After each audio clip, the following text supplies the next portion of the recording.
Why did you mock his widow? Because she's being used as a political weapon right now for conservatives to continue their fight. What do you mean, wow? She's literally doing her husband just got murdered. Welcome back to Media Madness. My name is Thomas, and today we'll be talking about Destiny. And no, that is not the name of a $10 whore. Destiny, otherwise known as Stephen Bonnell III, is one of the most prolific names in the YouTube debate ecosystem, which unfortunately is a thing. He's been a major name there for about a decade now. Typically, he argues in favor of moderate democratic politics, people like Kamala Harris. He's nowhere near as far left as someone like Hassan Piker, who very much occupies the same ecosystem as he does. But moderate though he may be, it did not stop him from acting ghoulishly and without humanity in the wake of the tragedy in Utah last week. He's been making very flippant and gross jokes in the wake of the shooting. He's been making jokes about Kirk, about his now widowed wife, and whether he's doing this out of a genuine lack of humanity or for internet engagement, I don't know. I'm not sure the difference really matters. But let's go ahead and watch him double down on this approach on Piers Morgan yesterday. I don't understand you, Destiny. You have so much hatred in your heart, and at the same time, you judge others as being hateful. If you're going to weaponize somebody's grief against the other party, well, then of course people have a right to fight back against it. I think that she has every right to grieve in whatever way she wants, but when that grief is going to be weaponized to do recruitment, political recruitment, and further radicalization of the other side, then of course you not only have the ability to mock it, I think you have the obligation to mock it. It's insane. Let me understand your argument. So since others are using her grief to politically recruit, you think that it's okay to mock her specifically? Since others are using her grief, she's the one who gave a 17-minute speech on TV where she talked about good versus evil. She's the one showing up in TPUSA ads to 1 or 2 days after. If someone assassinated my husband,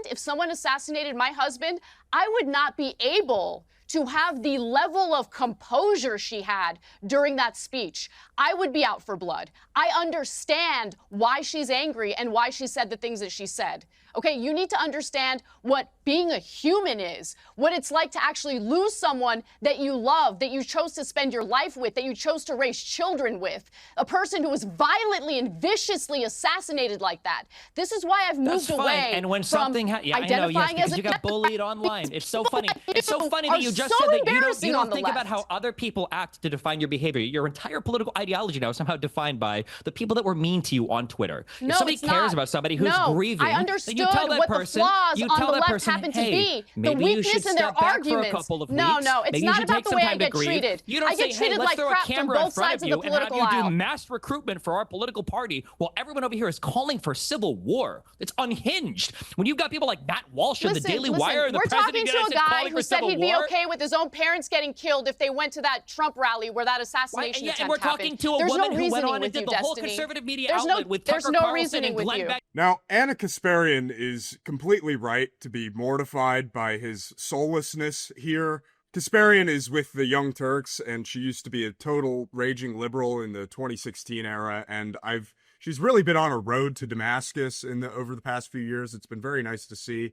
But I wish she had sniped back at him over this recruitment angle, the idea that the right is capitalizing on this tragedy to recruit in mass numbers new soldiers for our political movement. This isn't really true. The right has been mourning the loss of Kirk and the loss for his family and the loss of the sense of innocence and levity that maybe some of us still had before this happened. I think what Destiny fails to realize is that it's not right-wingers who are recruiting for the right at this moment, but it's people like him, people who have looked at an instance of actual pure evil and regarded it with nonchalance, refused to condemn it, and made gross jokes in its face. I think what's happening here is a mass organic awakening of people who maybe aren't generally very politically engaged, seeing a bright red line in the sand between those who are good and those who are evil, and they've revealed themselves in their reactions to what happened. Now we're going to move on to another clip in the same segment where Piers Morgan gives Destiny many, many chances to redeem himself, to allow himself to appear human before this audience, and you'll see that he digs his heels in and refuses that opportunity. Let's watch. She posts an image of her at the coffin side. Why do you think that constitutes turning down the temperature? You can't turn down the temperature on your own. The president of the United States is not the temperature. able. You're mocking his widow. Already inflamed. You're mocking his widow. About? We've had multiple political assassinations over the past year. What do you mean it's turning up the temperature? Why did you mock his widow? Online because Why did you mock his widow? Because she's being used as a political weapon right now for conservatives to continue. What do you mean? Wow, she's literally doing. Her husband just got murdered on email. Yeah, and she's using it to drive up recruitment for. And you can't even condemn the murder. You won't condemn it. Can't even tell his side You're to so turn the deranged down. about Trump that you cannot condemn the murder because you're waiting for Donald Trump to say something. Off of it. All right, let me bring in Jack. Let me bring in Jack Posobiec. I got to say, there's still no answer to that question, Piers. You can't say which question? Why can't Donald Trump simply go on TV and say we all need to turn it down, like Biden could, like Obama could, like the Clintons could, like Kamala could? Why not? Why can't you condemn the murder of Charlie Kirk? It's unbelievable. I'm not the president of the United States. Why can't you condemn the murder of Charlie Kirk? Unbelievable to me. Why can't you condemn the murder of Charlie Kirk? Because it wasn't my side that caused it. It should be the one that is driving up the rhetoric. It actually was your side that caused it. It was your side. This guy was raised in a white Christian household. He was a radicalized leftist ideology. He wasn't radicalized by leftism at all. You have no proof of that whatsoever. That's what the investigators are saying. Was a conservative, just like the people that firebombed Shapiro's house was a conservative, just like all the J6ers were conservative, just like the Proud Boys were conservative. Every single one of these people. Oh, it's Jack Posobiec. What, the author of Unhuman? Another person that Charlie's put a good one, dude. Well, I'll give you one last chance, Destiny, to condemn the murder of Charlie Kirk. Yes, you are acting like an unhuman. Why can't I hear Donald Trump condemn violence in this country? All right, you won't condemn it. Okay, we've all heard. That's insane. We've all heard you repeatedly refuse to condemn it. And we've heard Donald Trump refuse to condemn it too. But for some reason, the leftists on YouTube are a bigger deal. Unbelievable. Yeah. What's incredible is you don't have the basic humanity to condemn it. You'd rather taunt his widow. I find that sickening. It is sickening, but I do want to touch, just for thoroughness' sake, on Destiny's claim that we have no evidence whatsoever to demonstrate that this was a left-wing attack, that this person was inspired by left-wing ideology to do this. Obviously, we have ample evidence to demonstrate this, namely the engravings on the magazines and the bullet casings, which had references to transgender in-group jokes, to catch this fascist. His family and friends report that he lamented the existence of Charlie Kirk, that he accused him of being a purveyor of hate. Clearly, these are not criticisms that you would expect to hear coming from a right-winger. Nonetheless, many people on the left and in the media are insistent on a baseless theory that the shooter may have been a groyper. Now, bear with me, folks. We're getting very hyper online and in the weeds here, but a groyper is a fan of or follower of Nick Fuentes, who is a right-wing commentator much to the right of Charlie Kirk.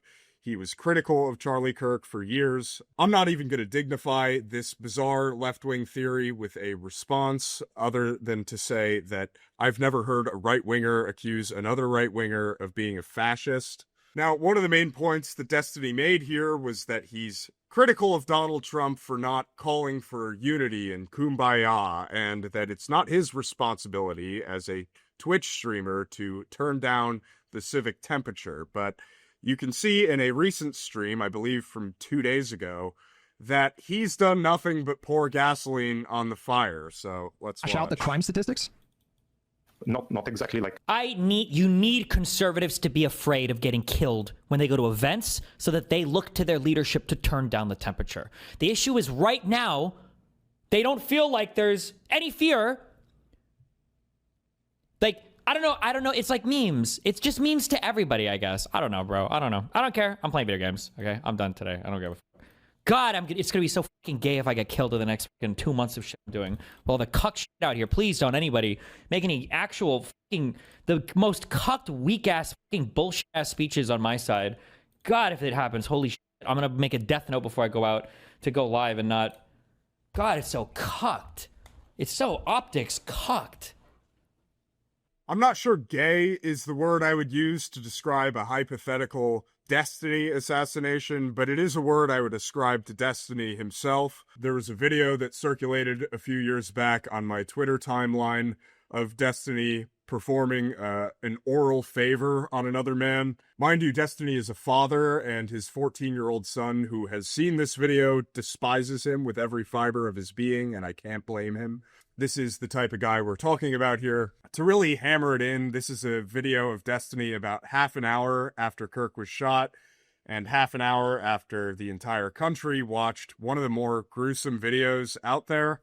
And vehicle traffic. God, it'd be so horrible if for like a final fundraiser, Turning Point could like sell, like, I went to Charlie Kirk's last event and survived shirts or whatever. I'm just kidding. That would be horrible. That's not good. And as a palate cleanser, this is a video from a few years ago of Destiny with his now ex-wife on stream. And I apologize, I could not find a version of this video without the sad music superimposed in the background. So bear with me. Thing. All right, Even find though out. No. Uh-oh. Oh, okay. Mel time. What is thing? Mel time. It's Mel time. Okay.